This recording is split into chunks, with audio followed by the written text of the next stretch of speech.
entenderlo, Juan Francisco, debemos recordar cada 22 de marzo que el agua es sumamente importante o qué hacer este día. Mira, primero tenemos que ser conscientes de que el agua ya es un problema de una crisis mundial. Más del 40% de la población a nivel mundial, es decir, 4.200 millones de personas de las que viven en el mundo carecen de los servicios de agua potable y saneamiento. De ahí, más de 2.000 personas, 2.000 millones de personas carecen de los servicios de agua potable. Es decir, no tienen acceso al agua. La verdad es que las Naciones Unidas llaman a la coordinación mundial de todos los países para que nos coordinemos y hagamos frente ante la crisis que ya está pasando en todas las naciones. Y México no se queda atrás. Una de cada 2 personas no tiene acceso al agua. Una persona de cada 3 personas en las rurales tiene acceso a agua de manera continua. Entonces, es un problema ya que estamos viendo en México. Sí, está terrible, Juan Francisco, porque Eduardo nos dice, Juan Francisco, que son 2.000 millones de personas las que no tienen fácil acceso al agua potable. O sea, para darnos una idea, México somos 25 millones de habitantes. Son 2.000 los habitantes de este planeta que no tienen un acceso fácil al agua. Eso es dramático. Así es, Alberto. Y esta situación, como mencionó Juan Francisco, solo va a empeorar con el tiempo. Entonces tenemos que tomar medidas mucho más agresivas y mucho más contundentes en la forma en la que mejoramos esta condición. No solo es una situación de la poca disponibilidad de agua, sino también el mal uso que hacemos de ella. Y en ese sentido tenemos mucho que avanzar, principalmente en países como México, en los que todavía tenemos una gran deficiencia en el manejo que hacemos de las aguas una vez que las utilizamos. Por ejemplo, se estima que mundialmente el 66% de la población tiene acceso a una red de alcantarillado, pero solamente 40% del agua residual que se recolecta es tratada. Esto es un dato de América Latina y es una situación que se vive cotidianamente en México y en países en vías de desarrollo. Pues no solo es la situación de que cada vez nuestras fuentes de agua se encuentran bajo un estrés más grave, sino que tenemos que hacer un mejor uso del agua que utilizamos y que desechamos constantemente. Pero hablas, Eduardo Hinojosa, de tomar medidas agresivas, pero ¿quién tiene que tomarlas, Juan Francisco? O sea, ¿qué hacemos? La preocupación la tenemos todos los habitantes de este planeta, pero ¿quién toma las decisiones? ¿A quién hay que exigirle? Mira, yo creo que las acciones agresivas las tenemos que tomar todos nosotros en nuestras casas.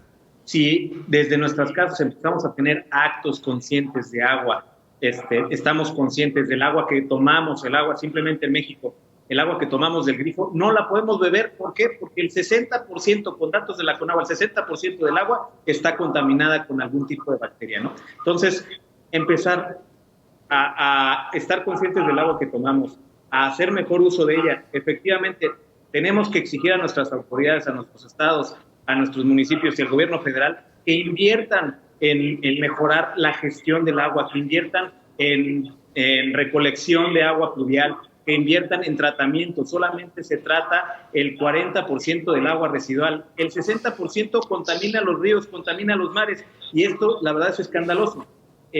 Y bueno, a final de cuentas, esto impacta de manera nacional, pero esta es una labor también que está impactando en el mundo. Hay zonas que de verdad, tristemente, carecen el 100% del agua, y que si los países que tienen mejor gestión del agua, mejor approach, un mejor balance en temas hídricos, no ayudan a países menos desarrollados, la verdad es que vamos a ver una crisis que va a afectar a países enteros y a naciones enteras en un futuro no muy lejano. Exacto, porque ya lo dices, Juan Francisco, ya lo habíamos escuchado. El asunto es de que el 40% del agua no se trata, o sea, no se le da un mantenimiento para que pueda ser útil para otros fines. pero ahí sí, pues la sociedad no hace nada, es de culpa de las autoridades, Eduardo, que requieren más dinero, impulsar esto, ¿qué hacer para que las autoridades atiendan este asunto? Sí, este tema es un tanto complejo. La verdad es que gran medida de la solución, como lo menciona mi colega, es las medidas que tomamos como individuos en nuestros hogares. El desperdicio de agua todavía se encuentra en índices muy altos y la forma en la que hacemos uso de este recurso tiene que mejorar desde nuestras casas. Pero definitivamente se tiene que ver también a los grandes consumidores de agua. Simplemente en el país más del 70% del agua es consumida por el sector agrícola y se sabe que hay una gran ineficiencia en el uso de este recurso desde el sector agrícola. Se tienen que tomar mejores medidas para tecnificar el riego y hacer más eficiente la forma en la que se distribuye el agua y se utiliza en este sector. Pero no es una cuestión que solo las autoridades tienen que atender. Sin embargo, sí se tiene que poner atención desde los niveles más altos de gobierno.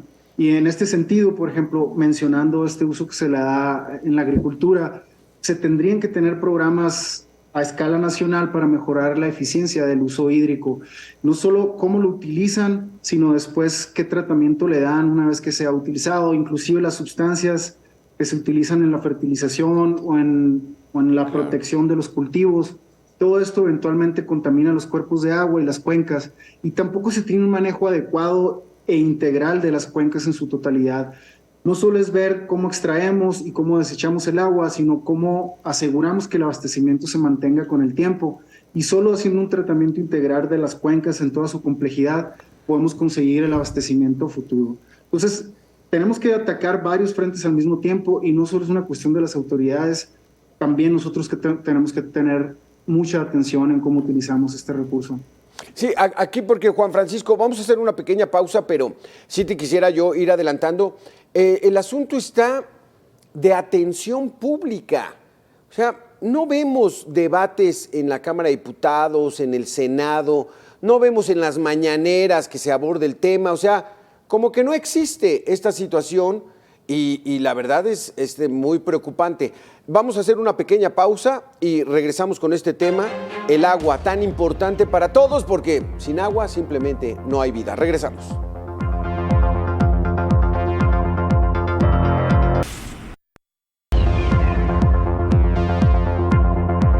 Regresamos con el tema del agua. Gracias, Juan Francisco Bustamante, presidente de la Asociación para la Correcta Hidratación Agua en México, por estar con nosotros. Eduardo Hinojosa, coordinador de Infraestructura Verde y Resiliencia Hídrica del World Research Institute. Gracias por estar con nosotros. Entonces, Juan Francisco, yo no veo que el debate sea público. Yo veo como que lo del agua no es tema prioritario, hay mucho más discusión que si el AIFA tiene pasajeros, que si Estados Unidos dice que somos zonas donde no tenemos estado fallido, que si deba ser la candidata la que tenga el apoyo. ¿Y el agua? ¿A qué hora se discute? Y yo sí creo que eso es lo que hay que hacer, Juan Francisco. Mira, yo creo que el agua ya está en un tema de discusión nacional, simplemente con el tema de la puesta en marcha de esta megaplanta de Tesla. Tesla necesita 2,000 litros por cada auto que produce. Y fue un tema del veto presidencial al momento de que se mencionó que iba a ser en Monterrey porque no tenía agua, ¿no? Esto es fácilmente desechable. ¿Por qué? Porque la industria ocupa solamente el 5% del agua que se utiliza. Realmente ocupa muy poco. Efectivamente, como dice mi colega Eduardo, el 70% del agua se utiliza para el tema agrícola y ganadero, ¿no? Si podemos eficientar ese 70%, que baje a un nivel de la misma producción ocupando el 60%, tenemos más del 10% para abastecer la industria, para abastecer a las zonas pobladas. Vamos, las zonas agrícolas pueden ceder volumen, pero efectivamente si no se hace una administración integral, si no se hace una administración sustentable de lo que es el agua, no podremos acceder a ello. Y es uno de los casos con el tema del consumo de agua. El consumo de agua en las casas, 40 millones de personas se abastecen de estas rellenadoras. y estas rellenadoras abastecen de los mismos sistemas, organismos, operadores que les dan agua y que son insustentables, ¿no? No tienen sus mismas concesiones, no pagan impuestos. Entonces, sí es un tema que es de sustentabilidad y que todos tenemos que ver.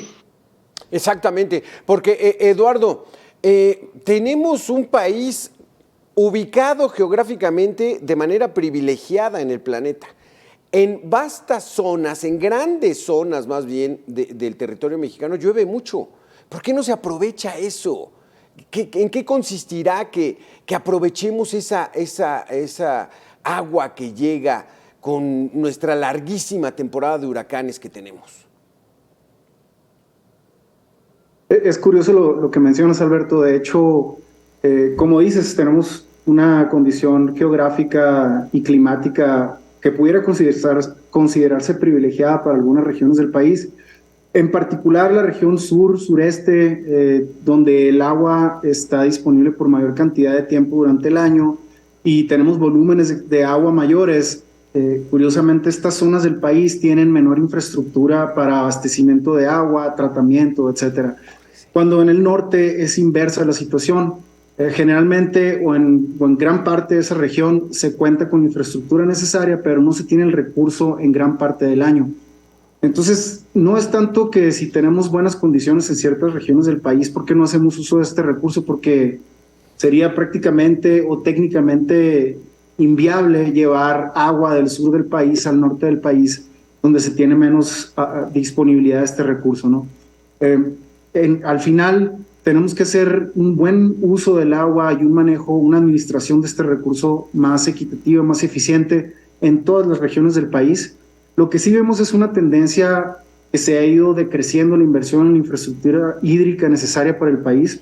Simplemente entre 2012 y 2022 se estima que hubo una reducción aproximada del 40% de recursos destinados a este tipo de infraestructura. Entonces lo que vemos es una tendencia a disminuir lo que se invierte para abastecer de agua o para hacer un mejor manejo del agua en diferentes regiones del país. Sí.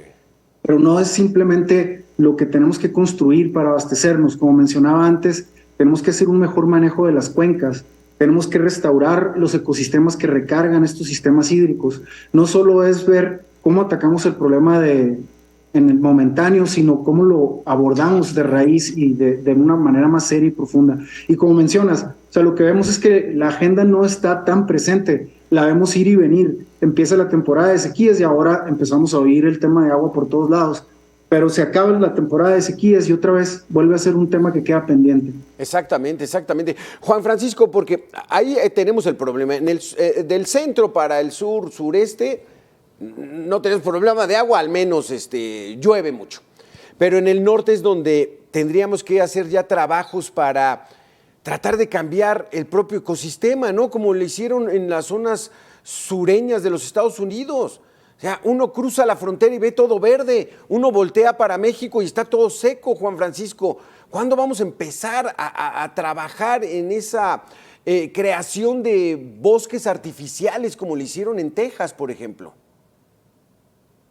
Mira, yo te diría también que ya empezamos a sentir la escasez del agua desde el centro. Desde el centro al norte del país estamos viviendo una escasez continua, este año con el tercer fenómeno de la Niña consecutivo, ¿no? Y como dice Eduardo, el tema no solo es un tema de gobierno, de infraestructura, que sí es un tema muy importante por la reducción de presupuesto que ha habido en los últimos años, de más del 100%.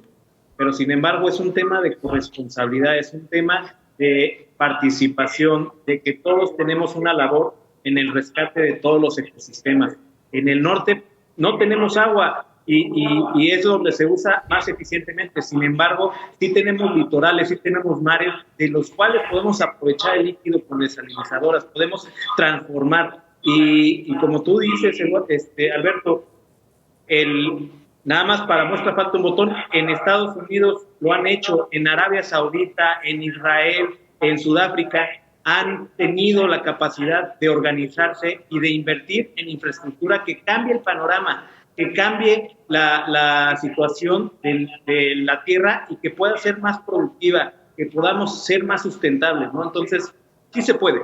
sí se puede. Veamos otras naciones que lo han hecho y que han tenido una gestión correcta del agua, y no es un tema de un día para otro, no es un tema de un sexenio, debemos de hablar de una agenda en 50 años, en 100 años, y dotarle de recursos a nivel nacional, donde sabemos que en el norte va a ser prioritario por la escasez y en el sur va a ser prioritario la conducción, el aprovechamiento, el tratamiento, ¿no? Entonces, sí tenemos que tener administraciones muy concretas. Vamos a hacer una pequeña pausa de 2 minutos y regresamos para cerrar con este tema. Gracias, Juan Francisco, gracias, Eduardo. Regresamos en 2 minutos.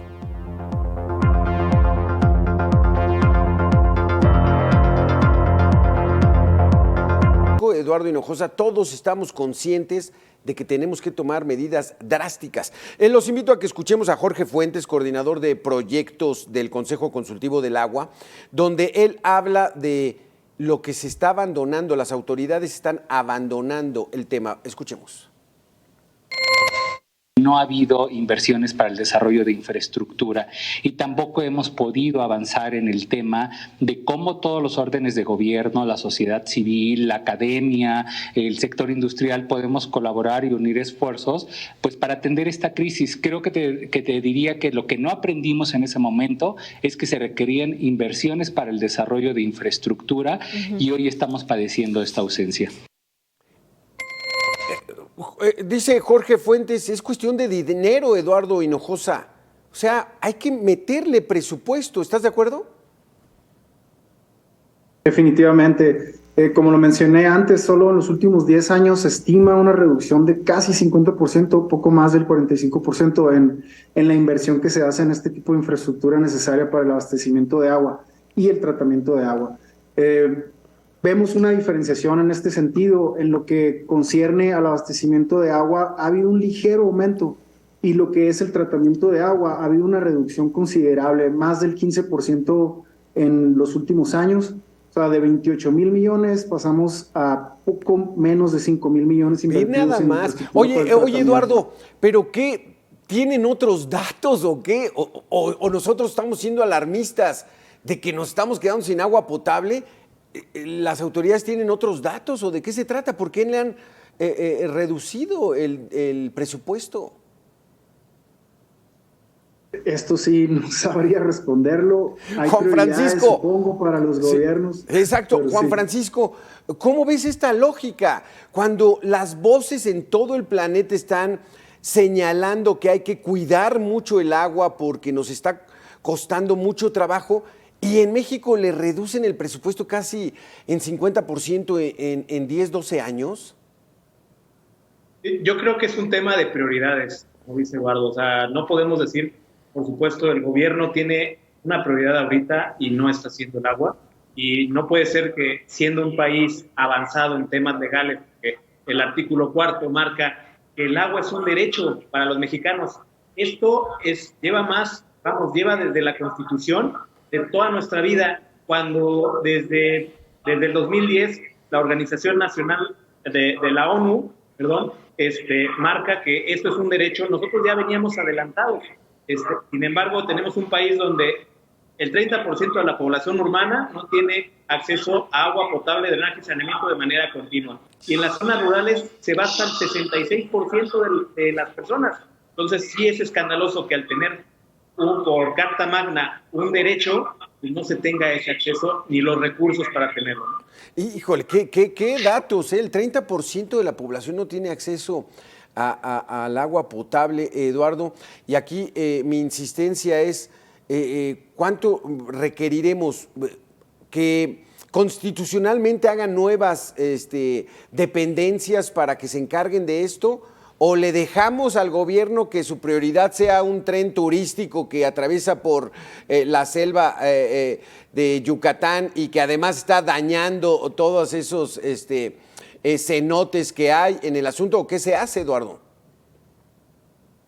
Es muy paradójico porque casualmente o intencionalmente, no sé cómo decirlo, pero el artículo 115 de la Constitución designa a los municipios como los responsables de abastecer de agua a las poblaciones, y al mismo tiempo se tienen datos de que hasta 80% de los municipios se encuentran en complicaciones financieras. Entonces ellos por sí solos, los municipios, no pueden atender esta problemática tan grande, y lo que sí sabemos es que tiene que haber una participación mucho más activa e intensa desde el gobierno federal para poder alcanzar los niveles de financiamiento que se requieren. No hay una solución o una fórmula para solucionar esta problemática única. Tenemos que abordarla desde diferentes temáticas y, como lo menciona Juan Francisco, necesitamos voltear a otras partes del mundo donde se han logrado avances importantes y donde se han optado por soluciones muy innovadoras. Hay formas de mejorar las condiciones. Dentro de las ciudades hay muchas alternativas a las que podemos optar. De hecho, en Ciudad de México, por ejemplo, tienen un programa muy interesante de cosecha de agua de lluvia. Esto se ha ido amplificando en los últimos años, ha sido muy exitoso y es una medida muy importante que tenemos que voltear y que tal vez acudir.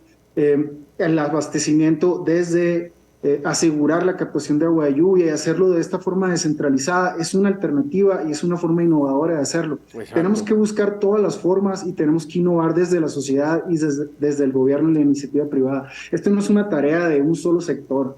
Definitivamente todos tenemos que participar. Aquí hay que participar todos, Juan Francisco. Aquí la situación está de que si nos seguimos yendo con esa cultura del temporal, ¿no?, a la que estamos acostumbrados, a partir del 1 de junio empieza la temporada de huracanes, termina hasta noviembre, va a llover, no tenemos problema. ¿A qué nos puede llevar si seguimos manteniendo nada más la buena de la naturaleza, del creador, para que nos mande agua limpia? Mira, estas temporalidades son muy importantes porque a partir de ahí tú puedes planear la limpieza, planear nueva infraestructura, ¿no? Es muy importante esta temporalidad. Sin embargo, sabemos que por el cambio climático está cambiando esa temporalidad. Ya la temporada de estiaje, que se le llama, que duraba entre 4 o 5 meses, ya se está extendiendo entre 6, 7, 8 meses, ¿no? También las temporadas de lluvia se esperaban en mayo, ahora se esperan en agosto, ¿no? Entonces, no podemos confiarnos de esta temporalidad que veníamos teniendo desde hace 100 años, ¿no? Ya tenemos que ver hacia el futuro. Está habiendo un cambio climático que es una realidad, y lo más afectado en este cambio es el agua. Y el 90% de los procesos productivos de todos los países tienen que ver con el agua. Entonces sí tenemos que ver un cambio completo de mentalidad, un cambio completo de gestión. Si no, nos vamos a quedar atrás y vamos a ser los más afectados. Los invito, Juan Francisco, Eduardo, a que escuchemos a Liliana Flores. Ella dice que el cambio climático es una realidad, que las sequías y las crisis de agua son un ejemplo de ello. Escuchemos a Liliana Flores. Se requiere que todos cooperemos, sí, tanto el gobierno federal, los gobiernos estatales, los gobiernos municipales, todas las autoridades, los ciudadanos, porque realmente el asunto del cambio climático no es un asunto a futuro. Sí, no, ya llegó. Ya lo estamos viviendo y el mejor ejemplo es en Nuevo León. Por primera vez en su historia, Eduardo, o de la historia de la que se tiene memoria, la gente de la zona metropolitana de Monterrey tuvo que hacer recortes de agua, nunca lo habían visto, y siendo que es una de las ciudades más vanguardistas en el desarrollo industrial, educativo, pero ya llegó. El cambio climático, nos estamos acostumbrando a esa frase, Eduardo, pero ¿qué es el cambio climático? ¿Qué hay que atender de esta situación? Son muchos los frentes que tenemos que atender. El cambio climático, como lo mencionaba también Juan Francisco, ya llegó, ya está y se va a quedar. Es algo que vamos a seguir viviendo gradualmente y sin detenerse. Hay variaciones en lo que representa el cambio climático en las diferentes regiones del mundo, pero como una generalidad es que donde es árido va a ser más árido y donde es húmedo va a ser más húmedo.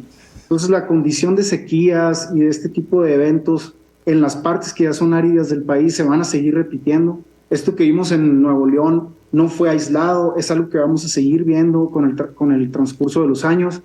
Y no es una situación que se da en un solo año, es acumulativa. Es algo que se va presentando año con año y cada vez va a ser un poco más complicada de manejar. Por eso las medidas se tienen que tomar desde ya y tienen que ser, como lo mencionaba al principio de mi participación, mucho más agresivas que lo que estamos viendo actualmente.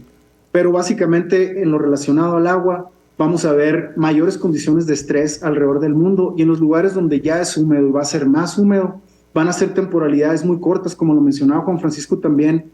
Los periodos de estiaje están variando, eso es una regla general en todas las regiones del mundo, y lo que va a pasar en estos lugares que ya tienen humedad y que van a tener más humedad es que se va a concentrar en periodos muy cortos. Entonces los problemas para controlar esos eventos de lluvia van a ser cada vez más complicados, y si no tenemos la capacidad en nuestras cuencas de captar y retener el líquido, no va a haber manera de controlar estos eventos y va a seguir pasando lo que vemos cada año: inundaciones, destrucción en diferentes poblados, etcétera, desbordamiento de ríos.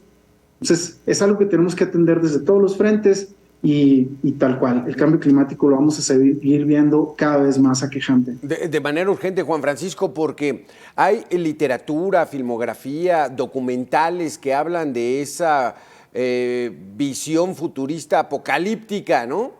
Pero ya estamos llegando a eso, ya estamos llegando a esa situación, y cada vez somos más habitantes, hay más demanda de agua potable y esta está siendo escasa. O sea, esto no es ciencia ficción, es la realidad, Juan Francisco.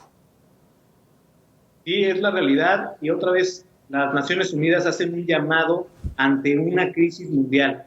Ya no solo es una crisis local en ciertos países, sino es una crisis mundial, y donde hacen el llamado de, a ver, países, coordínense, porque la crisis ya llegó y tenemos que hacerle frente. Tenemos que hacerle frente ante situaciones donde la gente se está muriendo, ante las situaciones donde el ganado, donde la agricultura está muriendo, y tenemos que rescatar todo lo posible, ¿no? Tenemos que planear a futuro, tenemos que invertir a futuro, y esto es un fenómeno mundial, no estamos aislados.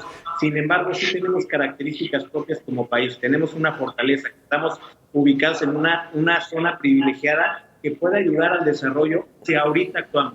Si no lo hacemos, la verdad es que estamos destinados a que suframos mucho más estas características climatológicas, y como dice Eduardo, pues vamos a sufrir más huracanes en el sur, más eventos catastróficos para las personas en el sur del país, y más sequías en el norte. Sí, Juan Francisco. Sí tenemos que hacerle frente.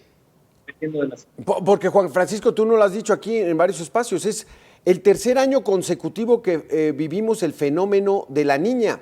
Esto trae sequías muy severas, o sea, no es un año, no son dos, es el tercero, y quién sabe cuántos más vengan. O sea, el cambio climático, Eduardo, ya llegó para quedarse. Culpa o no culpa de la mano del hombre, no lo sabemos, pero hay que empezar a actuar para remediar cómo adaptarnos ante el cambio climático para sobrevivir, ¿no es así? Tal cual, Alberto. O sea, tenemos que seguir trabajando intensamente en mitigar el cambio climático, pero tenemos que hacer acciones muy importantes para adaptarnos, porque justo como lo mencionas, Alberto, ya llegó para quedarse el cambio climático. Y como menciona Juan Francisco, esto que vamos a seguir viviendo en los estados del sur, más ciclones, más presencia de eventos climatológicos de precipitación extremas, y en el norte cada vez más eventos de sequía o que se siguen repitiendo. Pero no es algo exclusivo del norte, esta situación de escasez de agua. Lo estamos viendo en el centro del país. La Ciudad de México se encuentra en índices pues alarmantes, podemos decir ya. El sistema Cutzamala está por debajo del 50% de su capacidad. Son niveles históricos, lo vemos en las noticias. Y tenemos que buscar estas alternativas más innovadoras, más activas en la forma en la que solucionamos el problema. Sí. Lo tenemos que hacer ya. Esto no es algo que podemos seguir, no es un balón que podemos seguir pateando al siguiente año, Tiene que ser algo con lo que empezamos a actuar en este momento como sociedad, como autoridades, como todos los sectores que participan en cualquier territorio. Pues me quedo con esa frase, Eduardo. Ya no es algo que podemos estar pateando y jugueteando. O se hace ya, o quién sabe qué va a pasar para el 2030, para el 2050, para el 2090, que a nosotros ya no nos va a tocar, pero qué tal las nuevas generaciones. Pues Juan Francisco Bustamante, Eduardo Hinojosa, hay que actuar con agresividad, pero hay que actuar ya para tratar de controlar el acceso de la población en el mundo al agua potable, porque de otra manera quién sabe qué vaya a pasar. Muchísimas gracias a los dos por haber estado con nosotros. Juan Francisco, Eduardo, muchas gracias. Gracias, Alberto. Gracias, Alberto. Saludos, Juan Francisco. Igualmente, Eduardo. Ahí está el tema, pues interesante, algo tenemos que hacer. Aquí sí interviene la decisión, la actitud, el accionar de la población, pero las autoridades son las que manejan el presupuesto, son las que pueden implementar programas, pues la población no lo puede hacer. Que lo hagan las autoridades y no lo hacen. Así que con este tema y mucho más, vámonos rápidamente.